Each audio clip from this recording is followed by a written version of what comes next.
Hello friends, welcome back to my channel Deep classes, जिसमें हमारा आज का टॉपिक है हिंदी आलोचना में डॉक्टर रामविलास शर्मा के योगदान का मूल्यांकन कीजिए। हमारे आज के वीडियो में हम इस क्वेश्चन के आंसर को जानेंगे, लेकिन उससे पहले अगर आप हमारे चैनल पर नए हैं या आपने अभी तक हमारे चैनल को सब्सक्राइब नहीं किया है तो इसे सब्सक्राइब कर लें, जिससे हमारे आने वाले वीडियो के सभी नोटिफिकेशंस आप तक पहुंच सके। साथ ही MHD से रिलेटेड अदर वीडियोस के लिए आप हमारे चैनल की प्लेलिस्ट में जाकर उन्हें देख सकते हैं। तो चलिए बिना देरी किए हम अपना आज का टॉपिक स्टार्ट करते हैं। भारतीय स्वाधीनता संग्राम की मुक्ति चेतना से सराबोर डॉक्टर रामविलास शर्मा वृत्ति से अध्यापक थे। अंग्रेजी में MA तथा PhD करने के बाद वह पहले लखनऊ विश्वविद्यालय में तथा बाद में आगरा के बलवंत राजपूत कॉलेज में अंग्रेजी साहित्य का अध्यापन करते रहे। अंग्रेजी भाषा और साहित्य पर पूर्ण अधिकार होने के साथ उन्होंने संस्कृत तथा हिंदी साहित्य और हिंदी भाषा का व्यापक और गंभीर अध्ययन किया था। देशभक्ति, सर्वहारा के प्रति सहानुभूति, शोषकों के विरुद्ध आक्रोश, गंभीर चिंतन तथा व्यापक अध्ययन उनके व्यक्तित्व को बहुआयामी बनाते हैं। इन्हीं गुणों के कारण डॉक्टर शर्मा को हिंदी की मार्क्सवादी आलोचना का शिखर पुरुष कहा गया है। उनके अध्ययन, चिंतन मनन के क्षेत्र का पता उनकी विभिन्न विषयों पर लिखी गई लगभग 50 पुस्तकों से लगता है। उन्होंने 1941 ईस्वी से लिखना आरंभ किया और जीवन के अंतिम क्षण तक लिखते रहे। उनके इस प्रभुत लेखन से पता चलता है कि उन्होंने साहित्य ही नहीं, समाज, संस्कृति, भाषा, राजनीति, सौंदर्य शास्त्र पर भी विचार किया था और गंभीर अध्ययन तथा तत्वभेदी दृष्टि से इनसे संबंध विविध प्रश्नों पर अपने सुचिंतित विचार प्रकट किए थे। लोक कल्याण, लोक जागरण की चेतना से संपन्न डॉक्टर शर्मा ने उन सब शक्तियों, विचारों, मान्यताओं का खंडन किया जो रीतिवादी, साम्राज्यवादी, संकीर्णतावादी, सांप्रदायवादी और शोषणवादी थी। उनके चिंतन में सर्वहारा के प्रति सहानुभूति है और उन्हें वामपंथी, मार्क्सवादी या प्रतिवादी आलोचक कहा जाता है। डॉक्टर शर्मा की आलोचना पद्धति की सबसे बड़ी विशेषता यह है कि उन्होंने मार्क्सवादी चिंतन और सिद्धांतों को जो का त्यों स्वीकार नहीं किया। मार्क्सवादी विचारधारा का भारतीय समाज संदर्भों को समझते हुए उसका उपयोग किया है। उन्होंने मार्क्सवादी विचारधारा का अपने नए ढंग से प्रयोग किया है।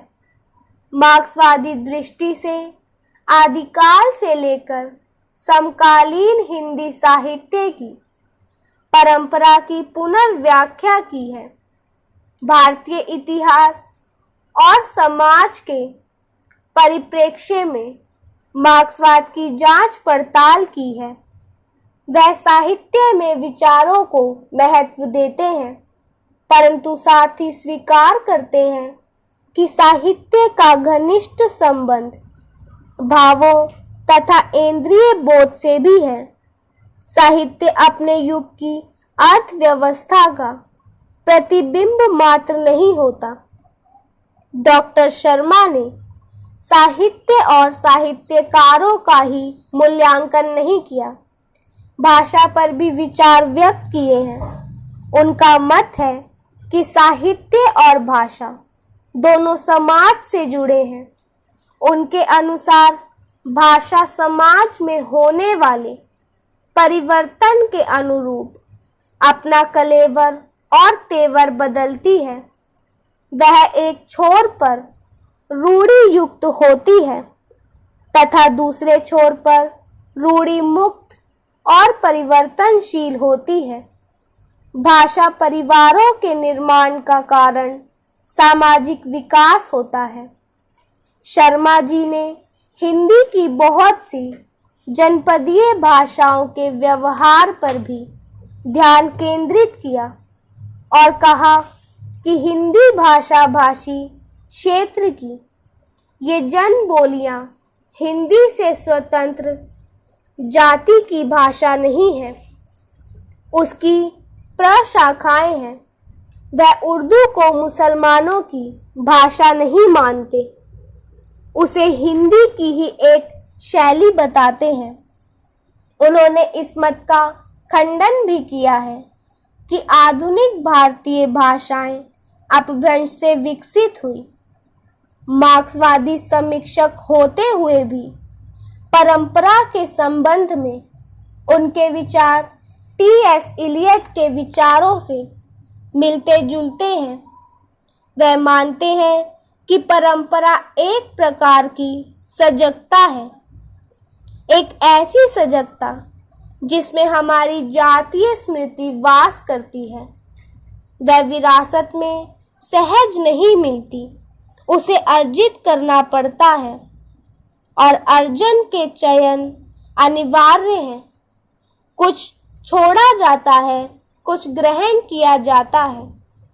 परंपरा में इतिहास और संस्कृति के मौलिक तत्व अपने मौलिक रूप में निरंतर सन्निविष्ट रहते हैं।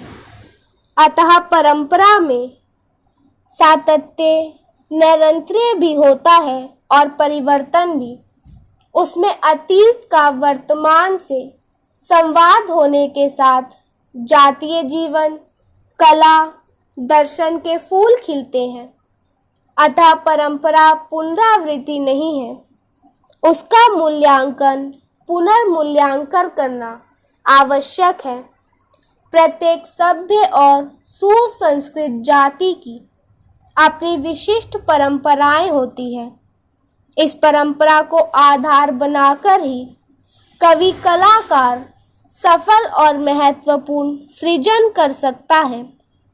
इस प्रकार परंपरा का महत्व बताकर उन्होंने यह बताया कि मार्क्सवादियों पर परंपरा के प्रति गैर जिम्मेदारी का आरोप लगाना उचित नहीं है।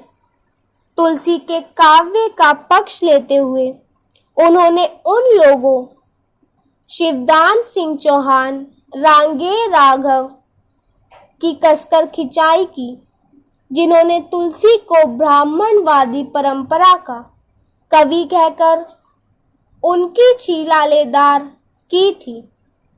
अपने व्यापक अध्ययन, मौलिक चिंतन तथा गंभीर विवेचन के परिणाम स्वरूप हिंदी आलोचना को मौलिक विचार बिंदु प्रदान किए, जिनके कारण डॉक्टर शर्मा को हिंदी आलोचना का शिखर पुरुष कहा जाता है।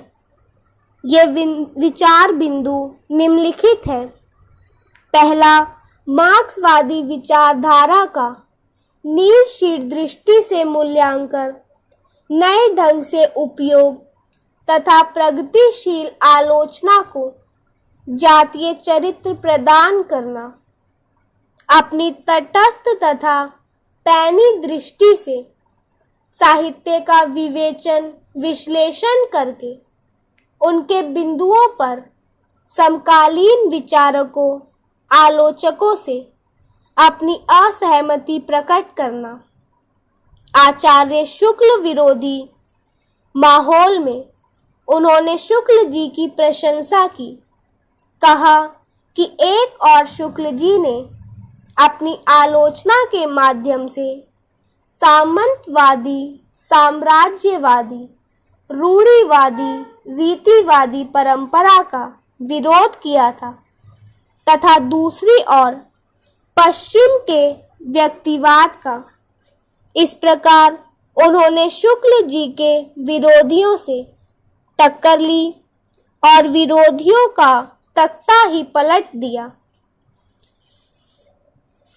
तीसरा है भक्ति आंदोलन और भक्तिकालीन काव्य पर उनके विचार आचार्य शुक्ल और आचार्य हजारी प्रसाद द्विवेदी दोनों से भिन्न है। वह भक्ति आंदोलन को सामंत विरोधी सांस्कृतिक जन आंदोलन बताते हैं। संत काव्य को लोक धर्मी और लोक जागरण का काव्य कहते हैं। उनकी दृष्टि में संत काव्य भारतीय जनता के प्रेम, घृणा, आशाओं और वेदना का दर्पण है। वह शुक्ल जी की तरह यह नहीं मानते कि भक्ति काल में जनता की पीड़ा, निराशा का कारण केवल इस्लाम धर्म मानने वाले मुस्लिम शासक थे। वह देशी सामंतों को भी इसके लिए उत्तरदायी मानते हैं। आचार्य शुक्ल और हजारी प्रसाद द्विवेदी दोनों ने भक्ति काल को मध्यकाल कहा है। डॉक्टर शर्मा भक्ति आंदोलन तथा भक्ति काव्य को, विशेषतः संत काव्य को नवजागरण काल मानते हैं। उनका स्पष्ट मत है कि संत साहित्य भारतीय जीवन की अपनी परिस्थितियों से उत्पन्न हुआ था।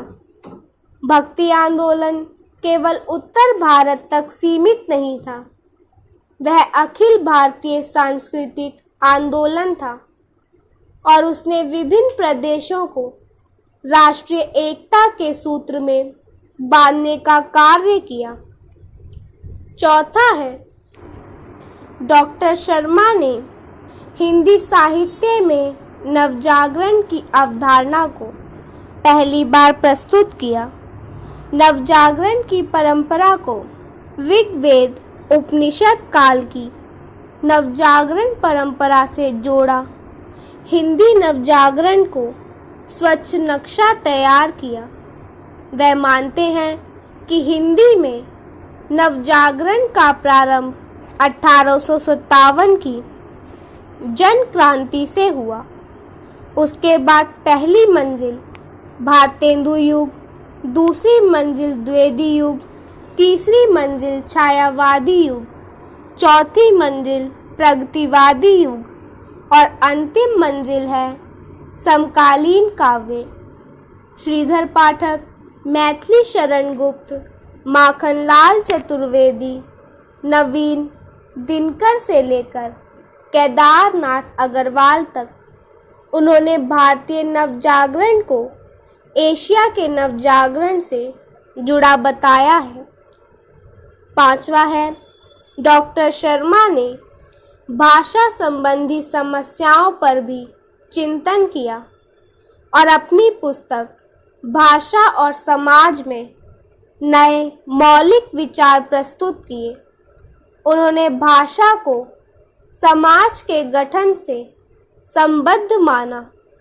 समाज में परिवर्तन होने के साथ साथ भाषा में भी परिवर्तन होता है। वह एक और रूढ़ि युक्त होती है, प्राचीन को एकदम नहीं त्यागती तथा दूसरी ओर रूढ़ि मुक्त अर्थात परिवर्तनशील होती है। नए मुहावरे, नया तेवर, नई भंगिमा धारण करती है। उपमान मैले हो जाते हैं, प्रतीकों के देवता कूच कर जाते हैं। उनके अनुसार जातीयता की सबसे बड़ी पहचान उसकी भाषा है।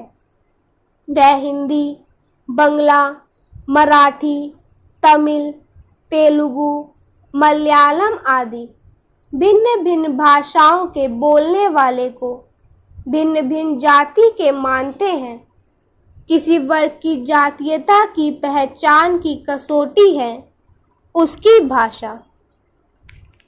तो इसी के साथ हमारा आज का टॉपिक यही खत्म होता है, जिसमें हमने जाना हिंदी आलोचना में डॉक्टर रामविलास शर्मा के योगदान के बारे में। अगर हमारा आज का वीडियो आपको पसंद आया हो तो वीडियो को लाइक एंड शेयर करें और हमारे आने वाले सभी वीडियो के नोटिफिकेशंस के लिए हमारे चैनल को सब्सक्राइब करें। Thank you for watching.